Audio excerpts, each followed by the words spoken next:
Hi everyone, this is Josh with Wright Piano TV. Today's concept deals with tremolos, and without fail I have received numerous emails and everyone wants to know about the same passage, which is the Beethoven Pathetique Sonata. I personally don't play this sonata, I've taught it many times, but let me just show you the passage that deals with tremolos. For any of you who don't know what a tremolo is, it's where your hand goes back and forth between two notes, usually an octave, but I mean there's tremolos on fourths and fifths and other intervals, but a lot of times it's with octaves. So I wanted to address how to approach this. I was recently teaching it to one of my students who is now going to university, and this was her audition piece.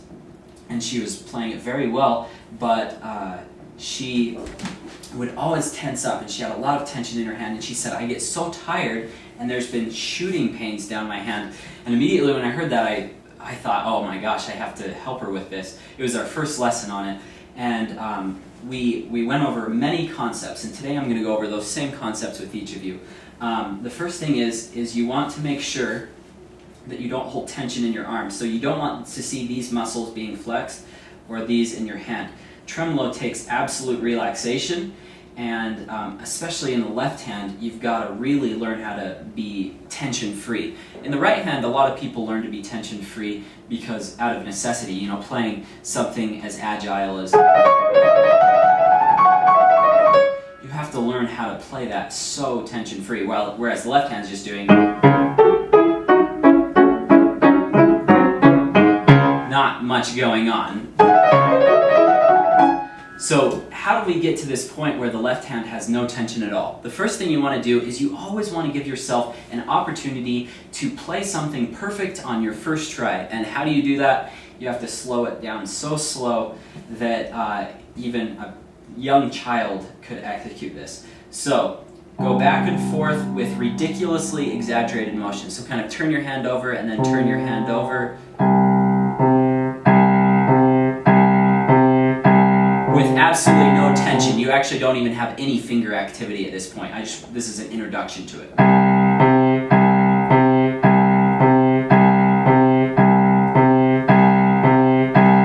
Okay, that's super basic. That's not how you're actually going to play it. But it gets you in the right kind of motion. You want to rotate. Most people lock their hand up and they try and do it in their fingers. And it's kind of hard to hear on video, but up here it's easier to hear.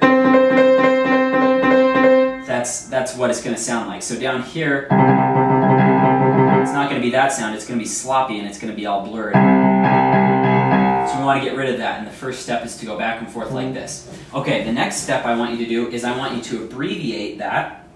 So a little more compact, not so much rotation, but maintain a little bit of rotation, stay close to the keys, and add a tiny amount of finger activity. So grab the keys ever so slightly. And no one, I mean, even a student standing right next to me wouldn't really be able to tell this. So if any of you at home are thinking, what is he doing with his fingers? I'm not doing anything special. I'm just playing, so it's not playing with this motion anymore. I'm just allowing my pinky to kind of pull back on the key ever so slightly and to kind of relax my weight down into it while still rotating ever so slightly. Okay, now, anyone can do that speed. You don't have to be even a pianist to play that. I mean, you could teach that to any adult probably within 30 seconds. Okay, but now is where you start to see your skill come into play if you apply these. Let's just start with a real basic rhythm. I've addressed these in other videos, but let's just do a long, short rhythm. And then do the opposite. Start on the top note and do a long, short. Okay, now I'm going to do groups of 3 notes. 1, 2, 3, 1, 2, 3, 1, 2, 3.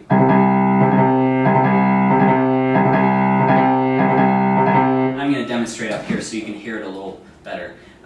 The bass register sometimes is not as clear.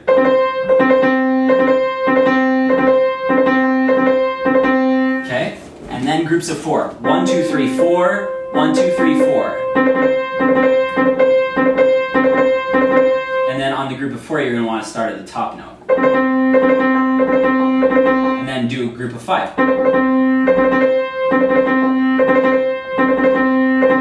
And you want to do these full tempo. No one is going to benefit by doing 1, 2, 3, 4, 5. 1, 2, 3, 4, 5. That's training your hands to play it in this tempo.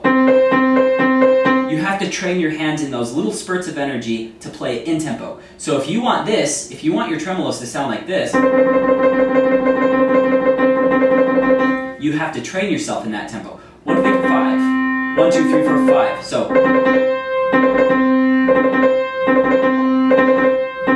And then group of 6.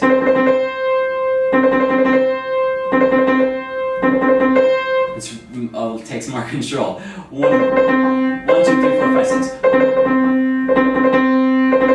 And then a group of 7, 8, and so on until you get up till maybe 15 to 20. And by the time you're doing 15, you'll have the motion down. And it's just a relaxed, lazy motion. So then, again, I apologize, this isn't going to be even close to perfect.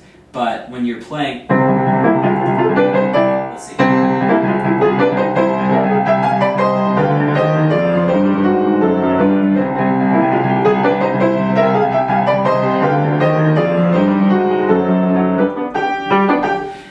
It's going to sound like just this wonderful blur of motion. You don't want it to sound busy. The other thing is, when you're practicing, don't pound it out. You gotta be super soft and light. Because all you want is a rumble. Let's see.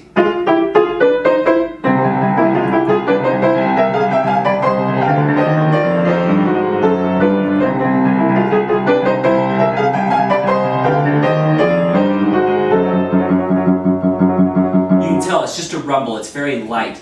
So the same exact concepts apply to the right hand. There's nothing special about the left hand doing this versus the right hand. They're the same concepts. Keep it relaxed, start with exaggerated rotating and then abbreviate it, and then just do little tiny groups with different rhythms. And you should start to see immediate success, I would believe, if you're making sure that you keep your hand relaxed. One thing that you can do is you can always kind of lift the weight out of your hand first before you start, then sink into it. Sometimes people have such bad habits of so much tension in their hand that they just go to the piano and they're immediately tense. So always, this is just a dumb little thing you can do at the beginning of each tremolo practice, is just go up like this, release all the weight so your hand is just relaxed like that, and then come down so that you're nice and loose. And this, the great thing about practicing tremolos is you don't have to be at a piano to practice them. You can practice it on a desk, or if you're on a plane on the little tray. So I hope this video has been helpful to all of you who have sent me these requests. I apologize, it's taken me a bit of time to respond to these requests. I've had numerous concerts the last few months.